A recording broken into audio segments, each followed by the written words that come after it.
এখানে সাবজেক্ট কি ছিল? ইউ। ইউটা মানে কে? ইউ মানে আমাকে বোঝাচ্ছে, এখানে এই ইউ দ্বারা বোঝাচ্ছে আমাকে। তো মি, মি এর সাবজেক্ট হচ্ছে কি? আই। মি এর সাবজেক্ট আই, আই এর অবজেক্ট হচ্ছে মি। ন্যারেশনের কিছু গুরুত্বপূর্ণ টেকনিক শিখে নেন।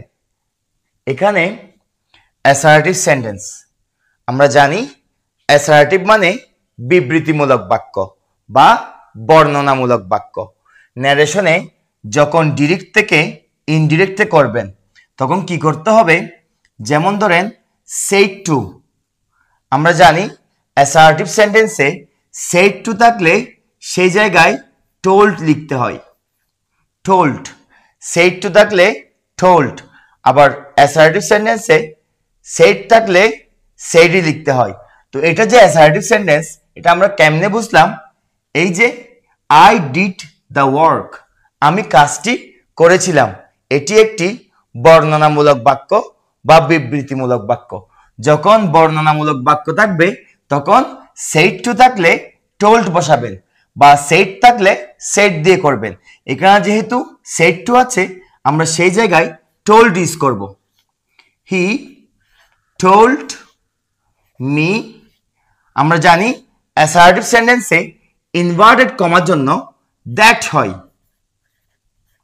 দ্যাট লিখলাম। He said to me I did the work, এখানে আই দ্বারা বোঝাচ্ছে হি কে, তাই আমরা দ্যাটের পরে এই কনজাংশনটির পরে হি লিখব, সাবজেক্ট লিখব। He told me that he did.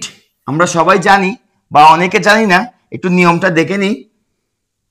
Do, did, ডান, এটা হচ্ছে V1 বা বর্তমান কাল, এটা হচ্ছে V2 বা অতীতকাল, এটা হচ্ছে V3 যেটাকে আমরা ফার্স্ট পার্টিসিপল বলি বা এক ধরনের বিশেষণ।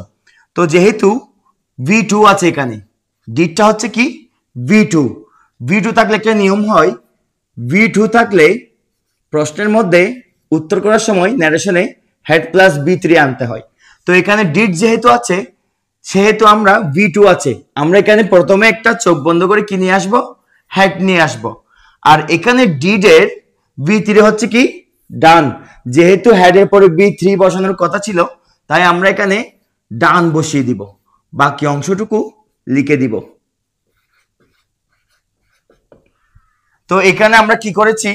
এটা যেহেতু অ্যাসার্টিভ সেন্টেন্স, বর্ণনামূলক বাক্য বা বিবৃতিমূলক বাক্য, আমরা said to জায়গায় told দিয়েছি। said থাকলে said দিতাম যদি অ্যাসার্টিভ সেন্টেন্স হতো। তো এখানে I did the work, এখানে I দ্বারা বোঝাচ্ছে সে কাজটি করেছিল, তো তাই আমরা I এর জায়গায় হি দিয়েছি। আর ডিডটা হচ্ছে V2, V2 থাকলে হেড দিয়ে B3 হবে, তাই হেড দিয়ে ডিড এর B3 লিখে দিয়েছি, হ্যাড ডান দ্য ওয়ার্ক। আশা করি আপনারা সবাই এটা বুঝতে পেরেছেন। এরপরটা হলো ইন্টারোগেটিভ সেন্টেন্স। আমরা সবাই জানি ইন্টারোগেটিভ মানে হচ্ছে কি? প্রশ্নবোধক বাক্য। তো কেমনে বুঝবো? সবচেয়ে সহজ উপায় হচ্ছে যে ইন্টারোগেটিভ সেন্টেন্সের লাস্টে একটা প্রশ্নবোধক চিহ্ন থাকবে। তো ইন্টারোগেটিভ সেন্টেন্সে সেড টু থাকলে সেখানে আস্কড হবে। তো আমরা লিখে দিব হি আস্কড মি। আর ইন্টারোগেটিভ সেন্টেন্সে ইনভার্টেড কমার জন্য ইফ আনতে হয়। যদি WH ওয়ার্ড থাকে তাহলে কোনো ইফ আনতে হবে না, WH ওয়ার্ড দিয়েই করে দিতে হবে। তো he asked me, WH word আছে তাই আমি WH ওয়ার্ডটাই লিখে দিব হুয়ার। হুয়ারের পরে আমাদের সাবজেক্টটুকু আনতে হবে। এখানে সাবজেক্ট কি ছিল? ইউ। ইউটা মানে কে? ইউ মানে আমাকে বোঝাচ্ছে, এখানে এই ইউ দ্বারা বোঝাচ্ছে আমাকে।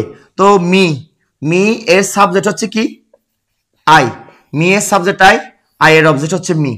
তো এখানে ওয়ার এর পরে সাবজেক্টটুকু আনবেন, ওয়ার আই ডিড। তো আমরা আগেই জেনেছি ডিড মানে হচ্ছে B2, আর B2 থাকলে হেড প্লাস B3, আমরা হেড লিখব, হেড। হেড লিখলাম।